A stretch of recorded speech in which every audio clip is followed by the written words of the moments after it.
Balades immobiles.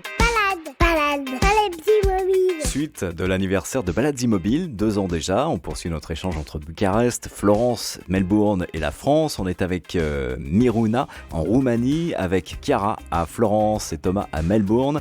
Je voulais qu'on revienne également sur l'un des phénomènes les plus marquants de ce premier confinement, c'était la fuite des gens des villes vers la campagne. On avait d'ailleurs évoqué cette thématique avec Jean-Raphaël, architecte et urbaniste, c'était en avril 2020. Balades immobiles. Sur Deezer, Spotify, Apple Podcasts, YouTube et sur baladesimmobiles.fr. On voit bien qu'il y a quelque chose qui est en train de se passer là avec ce confinement.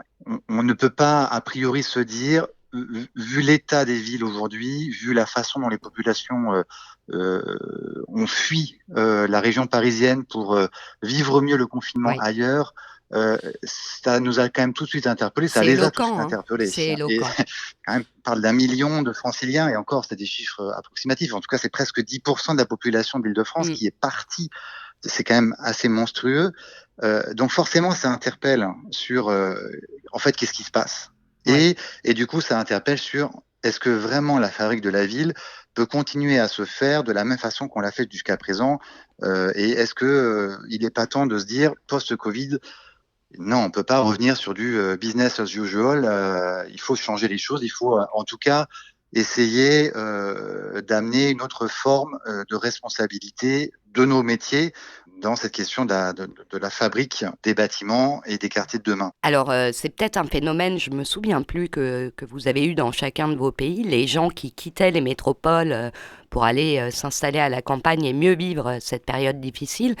Est-ce qu'il y a eu les mêmes réflexions et des choses engagées en Roumanie, en Italie, en Australie, sur la ville, la construction des villes et dans les habitudes des gens? Est-ce qu'il y a des choses qui se sont installées avec le confinement et qui ont perduré après, campagne versus ville, et dans le travail également?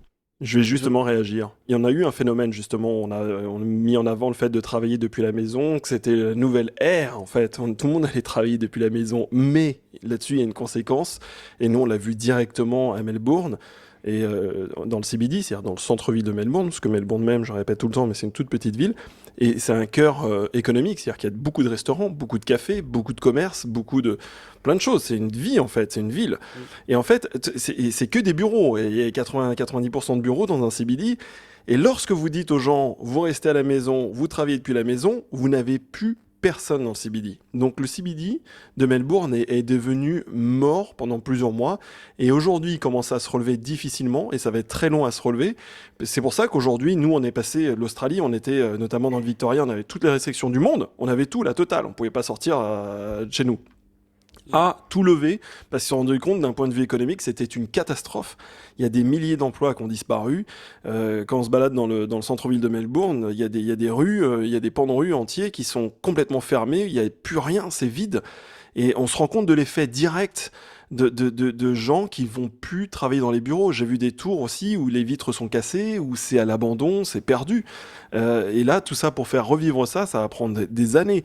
Et c'est pour ça que ce qu'on venait d'entendre dans ce que disait Jean-Raphaël, c'est qu'il va falloir repenser aux villes, redessiner les villes pour se déplacer plus facilement, pour y vivre plus proprement, pour avoir plus d'air aussi, pour être mieux et attirer à nouveau les gens.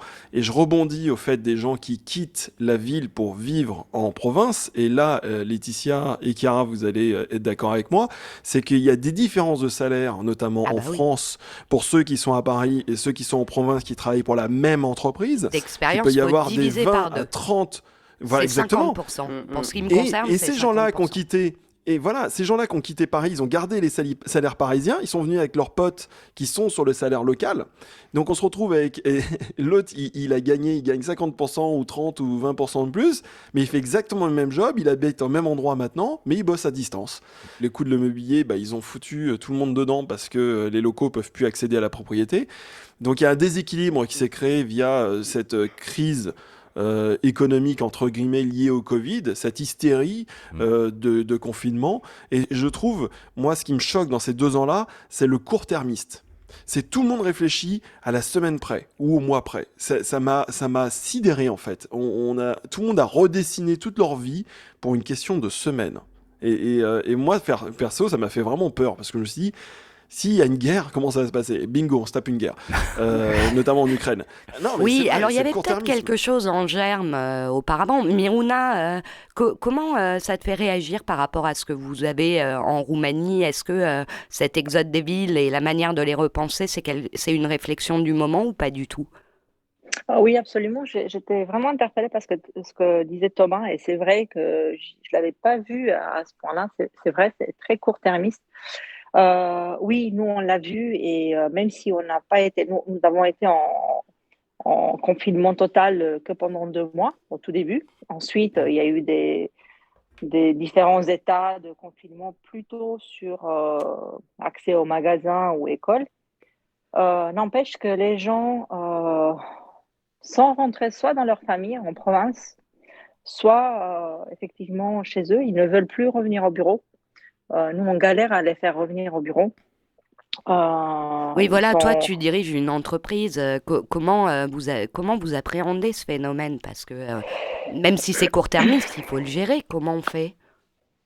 En fait, moi, j'étais déjà, en ayant l'expérience autrichienne, où le cadre du travail est un peu plus flexible, les gens sont très responsables dans le travail. J'avais déjà cette démarche d'implémenter du travail flexible pour laisser aux gens le choix de leur programme déjà, en dehors de certaines contraintes, de certains métiers, et de cette façon de travailler depuis chez soi à certains moments.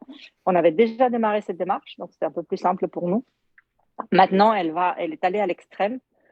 J'ai des gens qui n'ont pas mis les pieds au bureau depuis 2 ans. Ouais. Et en fait, tant que ça reste productif pour l'entreprise, on pourrait dire, bon, ça va, la productivité est là, donc la personne délivre.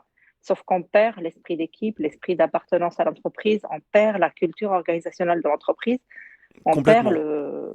Donc, c'est plus la même chose. Les gens font des tâches qui leur sont attribuées par quelqu'un et ça devient plat, il n'y a plus de Impersonnel, ouais. purpose, il n'y a plus de sens, oui, Mm. de ce qu'on fait dans notre métier.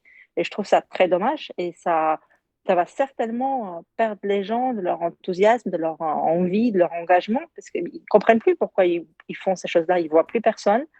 Je ne sais pas comment ils gèrent leur séparation vie privée, vie perso, dans le sens moi, je pense pas que tu es deux personnes, ça n'existe pas, tu es la même et tu vis de la même façon dans la vie privée et vie perso, sauf qu'à un moment donné, il faut vraiment, oui, effectivement, bien se concentrer sur le boulot maintenant parce qu'on l'a fait au début, j'avais l'impression qu'on faisait que travailler parce que tout le Ouais. monde essayait de montrer qu'il travaillait à distance et maintenant ça va peu à peu, tu vois, on s'est habitué et puis on essaie de grignoter à gauche à droite un peu de temps et puis C'est là que le ah, télétravail atteint ses limites Ça finalement. désengage ouais, finalement. Mais voilà.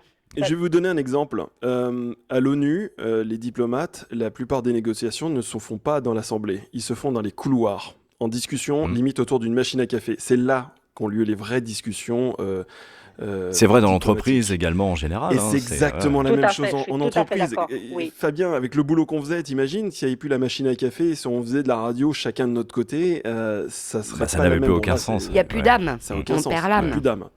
Et surtout, à mon avis, qu'en termes d'échanges professionnels et sur les idées à échanger, sur faire avancer des dossiers, on n'est plus du tout sur le même niveau. Là, Non. c'est pas bon du tout pour l'entreprise, du moins. Chiara, les villes italiennes, elles sont confrontées aux mêmes problématiques que les villes françaises. C'est d'ailleurs probablement le cas dans certains quartiers de Bucarest aussi, avec des bâtiments qui sont anciens, pas forcément adaptés au confinement, des tailles d'appartements modestes. Est-ce qu'on repense la ville et si oui, comment on la repense en Italie, en Roumanie? En fait, non. Je vous ai écouté avec beaucoup d'intérêt parce que je me suis dit, finalement, on vit dans une réalité un peu comment dire, particulière et finalement spéciale parce que l'Italie est faite déjà, en fait, c'est toute une province. On a seulement une grande ville qui est Milan, qui est comparable à Paris ou à Bucarest. Et en fait, là, on a eu un départ très fort de gens qui y habitaient. Et d'ailleurs, aujourd'hui, on l'appelle le South Working, parce qu'il y avait plein d'immigrés, disons, du Sud qui s'étaient transférés à Milan pour travailler, qui sont revenus dans leur famille du Sud. Et du coup, depuis 2 ans, ils travaillent des Pouilles, de la Calabre, tout ça, avec le même phénomène qu'on disait tout à l'heure, ils gardent leur salaire et donc ils amènent beaucoup de richesses dans leur région d'origine. Mais ils n'ont pas exploité la région d'origine, ce qui fait la différence, parce qu'ils venaient de là-bas, donc ils ont déjà des propriétés là-bas, ils n'ont pas forcément réacheté, ils ont repris des maisons de famille. Et tout le reste d'Italie est fait par des situations qui sont pas comparables à des grandes villes, des métropoles. Ça reste une vie très simple, avec plus facilité d'accès à la nature. Donc la qualité de vie en général est suffisamment haute pour dire qu'il n'y a pas eu ce phénomène de fuite et par conséquent de vouloir repenser les villes. Les villes sont déjà agréables. Et Miruna, en Roumanie? C'est un peu différent à Bucarest, effectivement, parce que on a encore le sujet du pouvoir d'achat qui reste très bas. Donc, on a beaucoup de familles qui vivent à plusieurs générations dans un petit appartement. Ils se partagent en 3 pièces, la grand-mère dans une pièce, les parents dans une pièce et les petits-enfants avec leurs petits-enfants dans une autre pièce. Ouais. Avec cette crise-là, le besoin d'avoir un chez-soi était beaucoup plus important. Les constructions ont continué à exploser parce qu'on construit beaucoup en Roumanie. Bizarrement, autant dans tout ce qui est bureaux. Ouais. Je ne comprenais pas pourquoi, mais maintenant je comprends. Toutes les boîtes veulent réduire leurs espaces de travail parce que c'est évident que ça, c'est un changement qui restera dans la durée. On ne sera plus jamais à 100% au bureau. Ouais. Donc, il y aura moins besoin donc on pourra tous faire du flex en tant que bureau. Donc, il y a beaucoup d'initiatives de déménagement, oui. Oui, il y a aussi un impact économique très fort au niveau des entreprises. Hein. C'est des économies énormes en termes de mètres carrés de bureaux. Ouais. Tout à fait. Et tout ce qui est entretien des bureaux, parce qu'on a moins de consommation de courant et tout ça. Mais les gens aussi se sont rendus compte qu'ils ont besoin d'un chez-soi correct, d'où ils peuvent aussi travailler. Donc, il y a beaucoup les crédits immobiliers pour accompagner ce mouvement-là ont explosé. Les constructions d'espaces d'appartements ont continué à exploser parce qu'on en construit depuis très longtemps en Roumanie. Et je vois effectivement de plus en plus de gens vouloir devenir indépendants avec leur appartement et maison. Le pouvoir d'achat est très restreint pour dire qu'on peut aller, tu vois, comme en Italie, ce qu'il disait Chiara, on en est très loin en Roumanie. Les gens ont encore la petite maison de la grand-mère à la campagne, mais l'état de cette petite maison, il n'est pas vraiment en très bon état. Et les moyens pour tout remettre dans l'ordre sont limités. Ce que tu dis me fait réagir sur le rapport des gens à la vieillesse. Ici, en France, on ne vit pas dans la même maison que nos anciens. Vous avez peut-être entendu parler des scandales avec les EHPAD où on prend des ressources énormes aux personnes âgées. En fait, on capitalise un peu sur la fin de vie et puis on les traite pas très très bien. En France, il y a un phénomène qui s'est amorcé et je pense qu'il est aussi la conséquence de ce qu'on a vécu sur l'isolement des personnes âgées, qui est une problématique ancienne, mais qu'on commence à vouloir traiter. Et est-ce que c'est quelque chose que vous avez chez vous, ce rapport aux anciens qu'on commence à reconsidérer différemment? En Roumanie, c'est le cas. Déjà, on n'a pas tout le système d'EHPAD, donc on peut pas l'utiliser. Les personnes âgées restent dans la famille, elles sont soignées dans la famille, ce qui n'est pas toujours mieux, parce que je ne suis pas sûre qu'on les traite correctement non plus. Dans la famille, souvent, ils sont perçus comme des poids et on leur met dans leur chambre et on leur dit de rester là-dedans. Malheureusement, il faut trouver un juste milieu, je pense. Et surtout quand il y a besoin d'un accompagnement médical, c'est compliqué. Chiara ? Nous, c'est très différent. En fait, c'est culturel. Donc, le soin des anciens, c'est très enraciné. Et je me dis heureusement. Donc, oui, évidemment, on a le système d'EHPAD. Oui, comme en France, c'est pas un bon système parce que c'est très basé sur... il faut faire des sous aussi dans ce contexte et que les gens sont pas bien traités. Donc, il y a plein de scandales par-ci par-là. Mais la majorité des anciens sont gardés à la maison et sont bien soignés parce que il y a beaucoup le sens de la transmission, de l'importance de la relation avec les petits-enfants. Et en plus, je veux dire, il y a 2 générations, on était habitués à vivre tous ensemble entre générations, 3-4 générations. Donc voilà, je pense que culturellement, on est loin de ce que tu as décrit. Avant d'accueillir notre prochain invité, Alexandre Pell, je voulais qu'on revienne sur les 2 ans qu'on vient de vivre. Qu'est-ce qui vous en reste? Qu'est-ce que vous en retenez? On va commencer par toi, Miruna. Je dirais que ça m'a ouvert les yeux que, en fait, il faut jamais prendre les choses comme définitives, comme acquises, et que il faut rester un peu bon, responsable. Ça a un peu perdu son sens, mais sensé et modéré dans tout ce qu'on fait. Et effectivement, comme disait Thomas, se rappeler le long terme. On a tendance à dire tout de suite, là, aujourd'hui, mais regardons le long terme et faisons comme un peu, tu vois, on oublie nos compétences professionnelles, on les oublie à la maison. C'est étonnant. Mais le worst case scénario, il faut toujours avoir, même dans sa vie privée, un worst case scénario qui peut arriver. Il faut avoir un plan. Et on avait oublié de faire ces plans. On se disait, tout ira bien à jamais. Mon salaire, il tombera toujours. J'aurai toujours l'accès aux produits dont j'ai besoin. Et non, c'est pas vrai. Ça peut ne pas être vrai. Et il vaut mieux être préparé. Et ça, je l'ai réappris avec cette crise. Et ça permet peut-être aussi de redonner un sens des priorités, en fait, de ce qui est vraiment essentiel. Absolument. Et toi, Chiara? Moi, ça m'a donné un peu de sagesse parce que je me disais, si je parlais avec ma grand-mère, j'avais un peu, à chaque fois, je me demandais, mais comment c'est possible qu'elle me parle normalement quand elle a vécu la guerre? Tu vois, je me faisais une réflexion un peu comme ça. Et puis, elle avait vécu la guerre et plein d'autres choses. Et finalement, je me dis, la sagesse, c'est arriver à comprendre que dans une vie, normalement, il se passe toujours plein de choses que tu n'as pas prévues. Et qu'au début, tu penses, c'est impossible de surmonter ça. C'est une catastrophe que personne n'avait prévue. Donc, ça va être catastrophique forcément dans la conclusion. Et en fait, non. On arrive toujours à surmonter ça. Et pour ça, j'avais bien aimé à un moment donné dans les podcasts, en les réécoutant, j'avais trouvé Loane, la chanteuse, qui avait dit que finalement, tout se réorganise autour du contexte. C'est un peu ma réflexion finale. Et toi, Thomas ?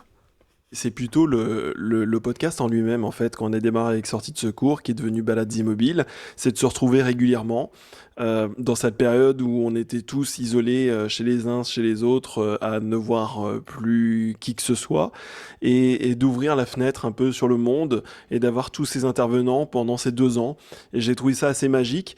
Moi, d'un point de vue perso, c'est ce que ça m'a apporté de passer plus de temps, de créer, de solidifier cette amitié, et c'est là la magie, je trouve, et c'est peut-être moi le côté positif que j'en tire de cette pandémie. Et d'un point de vue très égoïste, grâce à Balades Immobiles, aujourd'hui j'ai pu recommencer à faire de la radio aussi en Australie, puisque je travaille également pour une radio qui s'appelle SBS, qui est un gros groupe, qui est une sorte de France Inter, France Télévisions australien, où je fais les informations régulièrement. J'ai un podcast dédié aux Français régulièrement toutes les semaines, pour être précis. Et voilà ce que ça m'a apporté, en fait, moi, toute cette pandémie et ce lien avec vous, avec toi Laetitia, toi Fabien, Chiara, et tous les intervenants que l'on a eus, toutes ces expériences. Et en fait, cette aventure, je la trouve magnifique, je la trouve magique, parce que elle gagne en qualité, elle gagne en popularité d'une certaine manière, parce qu'on prend du plaisir à faire ce qu'on fait tous les mois. On se met pas la pression, on rigole beaucoup, on s'amuse beaucoup, on déconne beaucoup, parce que tout ce que les gens entendent pendant ces podcasts, certes, c'est ce que vous entendez, mais il y a tous les échanges aussi en dehors, les appels que l'on se fait, les échanges qu'on a dans notre groupe, etc. Et c'est vraiment, voilà, pour moi, c'est ça le succès, le côté positif de ce que j'ai vécu ces 2 dernières années. Eh ben, tu m'ôtes ma conclusion, donc je vais donner la parole à Fabien. Je l'ai fait exprès, en fait. Il a... Ouais, c'est pas sympa. Fabien n'a pas dit grand-chose. Finalement, toi, tu retiens quoi, Fabien, de ces 2 ans ? Ce que je retiens, c'est qu'on peut tirer parti de n'importe quelle situation et en tirer des choses belles et constructives. C'est exactement ce qu'on a fait, nous, avec ce qu'on a vécu depuis 2 ans. C'est-à-dire que le jour du confinement, le lendemain même, pour être honnête. C'était mon anniversaire, rappelle-toi. Et en plus, le lendemain du confinement, on s'est dit, qu'est-ce qu'on va faire ? Bah tiens, on va créer une web radio. Et on va échanger nos points de vue, nos expériences. Et ça a donné lieu donc effectivement à ce beau projet qui s'appelait Sortie de secours au début et qui est devenu ensuite un podcast à travers nos balades immobiles. Et tout ça, en fait, je pense que s'il n'y avait pas eu la pandémie, on l'aurait jamais fait. On aurait toujours procrastiné, on aurait dit tiens, si on faisait ça, et puis finalement, on ne crée jamais rien. Et je pense que cette situation nous a permis de faire ça et de lancer de beaux projets finalement qui ont débouché et par ricochet sur encore d'autres choses. Et tu en parlais notamment Thomas, puisque toi, ça t'a permis aussi de refaire de la radio. Et je pense qu'il y a 2 ans, tu n'y pensais peut-être pas. Tu pensais pas que ça pouvait arriver de la sorte, en tout cas.